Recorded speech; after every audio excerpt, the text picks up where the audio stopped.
नमस्कार, DNP India में आपका स्वागत। मैं हूं आपके साथ राहुल चौधरी। 22 जनवरी को अयोध्या के राम मंदिर में प्राण प्रतिष्ठा कार्यक्रम है, जिसके चलते अयोध्या में ही नहीं बल्कि पूरे देश में तैयारियां जोर शोर से चल रही हैं। पूरा देश राममय हो चुका है, जिसका जिक्र खुद प्रधानमंत्री मोदी ने भी किया है। क्योंकि पीएम मोदी प्राण प्रतिष्ठा कार्यक्रम के यजमान होंगे, इसीलिए प्राण प्रतिष्ठा कार्यक्रम से कांग्रेस समेत इंडी गठबंधन के तमाम दलों ने दूरी बना ली है। कांग्रेस ने इसे बीजेपी आरएसएस का कार्यक्रम बताया है। इसी बीच प्राण प्रतिष्ठा कार्यक्रम का न्योता अन्य कई विपक्षी नेताओं के पास भी पहुंचा है। इसमें से दो बड़े नाम शरद पवार और अखिलेश यादव भी हैं। एनसीपी मुखिया शरद पवार और अखिलेश यादव ने सोचे समझे तरीके से इंडी गठबंधन में रहते हुए प्राण प्रतिष्ठा से दूरी बनाई है। जहां कांग्रेस खुलकर बीजेपी पर हमलावर है, वहीं इन दोनों नेताओं के तेवर थोड़े नरम दिख रहे हैं। इन दोनों नेताओं की कोशिश है कि सांप भी मर जाए और लाठी भी न टूटे। एनसीपी के मुखिया शरद पवार ने प्राण प्रतिष्ठा कार्यक्रम के निमंत्रण के लिए राम मंदिर ट्रस्ट के प्रमुख चंपत राय को चिट्ठी लिखी है। उन्होंने लिखा कि मुझे 22 जनवरी को अयोध्या में हो रहे प्राण प्रतिष्ठा समारोह का न्योता मिला, इसके लिए मैं आभारी हूं। मर्यादा पुरुषोत्तम राम भारत के ही नहीं, विश्व भर में फैले करोड़ों भक्तों की श्रद्धा और आस्था के प्रतीक हैं।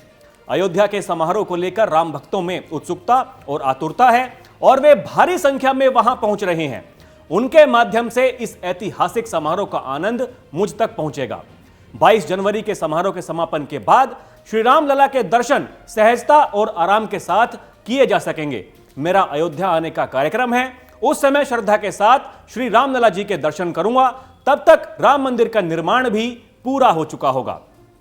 शरद पवार के शब्दों से आप अंदाजा लगा सकते हैं कि भले ही उन्होंने प्राण प्रतिष्ठा कार्यक्रम का निमंत्रण ठुकरा दिया, लेकिन उनके जवाब देने में सहजता दिखी। उन्होंने प्राण प्रतिष्ठा को लेकर कोई सवाल नहीं उठाए। राजनीति के चाणक्य माने जाने वाले शरद पवार के इस पत्र ने विपक्ष को संदेश दिया। उन्होंने एक ओर जहां विपक्षी गठबंधन इंडिया के एजेंडे का भी ख्याल रखा, वहीं दूसरी ओर प्राण प्रतिष्ठा को लेकर अपने अलग रुख भी सबके सामने रख दिए। इधर यूपी के पूर्व मुख्यमंत्री और समाजवादी पार्टी के मुखिया अखिलेश यादव ने भी इसी तरह प्राण प्रतिष्ठा का न्योता ठुकराया। उन्होंने राम मंदिर ट्रस्ट के महासचिव चंपत राय को पत्र लिखकर न्योता देने के लिए धन्यवाद दिया। उन्होंने कार्यक्रम की सफलता के लिए बधाई दी और कहा कि प्राण प्रतिष्ठा कार्यक्रम के बाद परिवार के साथ वो मंदिर के दर्शन करने जरूर जाएंगे। निमंत्रण मिलने से पहले सपा मुखिया ने मीडिया से बात करते हुए भी यही कहा था कि अगर मुझे अयोध्या के राम मंदिर में रामलला की प्राण प्रतिष्ठा समारोह में शामिल होने का आमंत्रण मिला तो मैं इसमें शामिल होने जरूर जाऊंगा। यानी अखिलेश यादव ने भी शरद पवार की तरह नर्म रुख अपनाते हुए प्राण प्रतिष्ठा कार्यक्रम में शामिल होने से इंकार किया। साथ ही यह भी कह दिया कि वो इस कार्यक्रम के खत्म होने के बाद अपने परिवार के साथ रामलला के दर्शन करने जरूर जाएंगे। अयोध्या में राम मंदिर के प्राण प्रतिष्ठा समारोह के बीच भले ही कांग्रेस खुलेआम बीजेपी सरकार को घेरती हुई नजर आ रही है, कांग्रेस कभी शंकराचार्य का मुद्दा उठाती है तो कभी मंदिर पूरा नहीं होने की बात करती है, लेकिन विपक्षी गठबंधन इंडिया के कुछ दलों का रुख कांग्रेस से अलग दिख रहा है।